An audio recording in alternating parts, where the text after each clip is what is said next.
Welcome to this presentation, Why Behaviour Change is Complicated. My name's Mike Hope, I'm a trainer with Making Every Contact Count in Salford, and I'm going to be taking you through these slides. Before we get started, let's just remind ourselves that this is relevant to some of the MECC skills that are listed out on the MECC in Salford website. The ones that this presentation cover are from the behaviour change group of skills and are the following. Appreciate the benefits of empowering people to make their own choices. Understand the role of motivation to change and how to build this into your approach. Understand that people often weigh up the pros and cons of changing, and this calculation has a bearing on their behaviour. And understand the importance of helping the person to see the value of changing for themselves. So this deals with the bulk of the behaviour change group of skills. The one thing that's missing from this is stages of change, which is looked at separately. Let's get started by asking ourselves, why empower people to make their own choices? Well, one thing you might say is it's a fundamental right. It's just quite simply the right thing to do. We have to let people make their own choices. Outcomes of decisions help us learn and grow, so by allowing people to make their own decisions, that'll improve their decisions next time. Options are available and people still have to choose, so there are always options. People have to make a decision what's the right option for them. Knowledge and motivation empowers, so we give people knowledge, we motivate them, that's empowering for them, that helps them to improve their lives. Information alone is not enough, so we've tried quite a lot of information provision in the past and that's not worked for quite a lot of people. Decision making is complex, so empowering people to work their way through that is a big bonus for them, a big help to them. Demands on services are reduced, so once we empower people to make their own choices, they then don't have to rely on services so much to help them make decisions. And as a consequence, resources are deployed where they're most needed. So a question for you to ask yourself: how ready are you to change? So if you pause for a moment, think about that. What sort of things come into your head? Things like this: well, on the one hand it'd be good to change, but on the other, oh, I can't do it now. Well, so what? Why should I change? What would be the benefits of changing? I just can't get motivated. It's not for me. It's too much to do. Well, what would be the first step? You might be thinking, perhaps I could do this. So the things that go on in people's mind are the following. We've got ambivalence, so wanting to change and not wanting to change at the same time. People want to have the cake and eat it. Some people might just not be interested in changing at the moment, so perhaps we have to leave them alone and just let them know that help is on hand if they do want to look at it in the future. People need to value the benefits of the change behaviour. It needs to be important to them and a priority. So they have to see what they get out of it, and they have to get something out of it pretty soon. Motivation is important to move from one stage of change to another. People need knowledge, skills and confidence. There's a lot to take on board, but they don't need it all at the same time. So we can help them to make it manageable. And people need different types of information, advice and encouragement at different stages of change. So we need to tailor our conversations or advice to reflect where someone is at that point in time.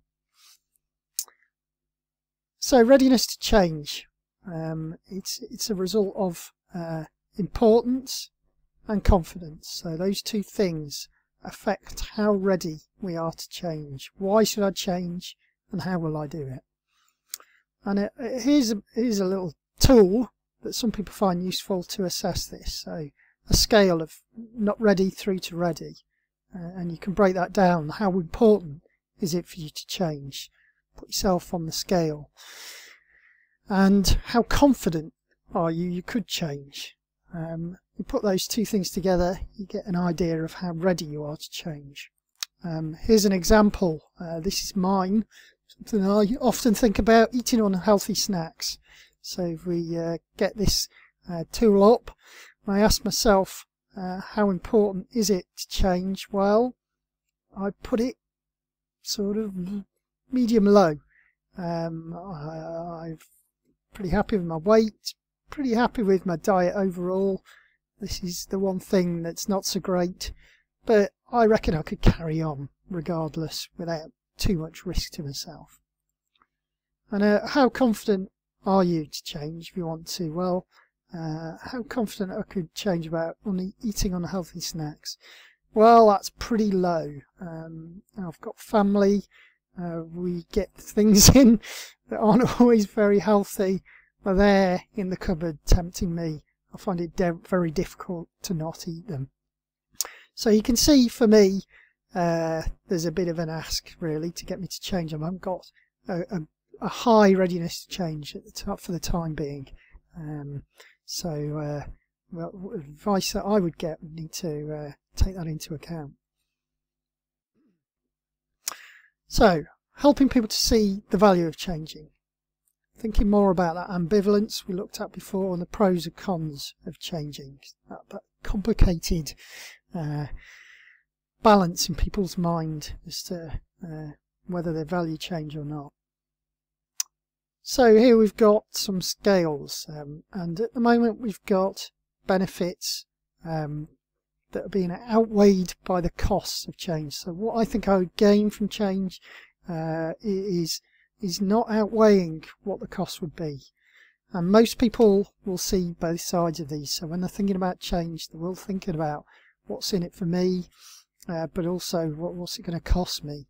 Not necessarily money, but other things. So this creates an ambivalence, wanting to change but not wanting to. And we need to explore good and not so good things of changing.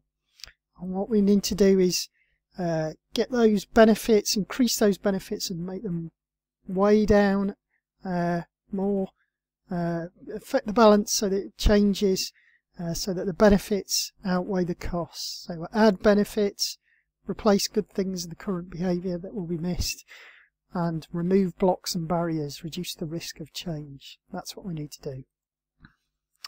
Here's another way of looking at it. It's a little bit more sophisticated, the balanced behaviour sheet a tool, and it can help you weigh up how your client is looking at the pros and cons of change.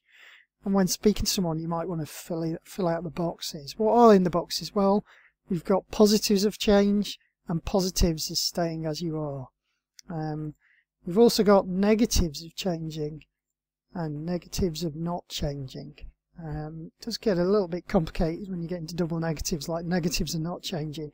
But the point is this really, that as workers we tend to have a tendency to try to look at the positives of change, where actually if we look at negatives, they can be just as important to people. So the negatives of changing people will readily come out of, but the negatives of not changing someone might not think about, and this is where we can make a difference by exploring that a little bit. And so an example might be smoking.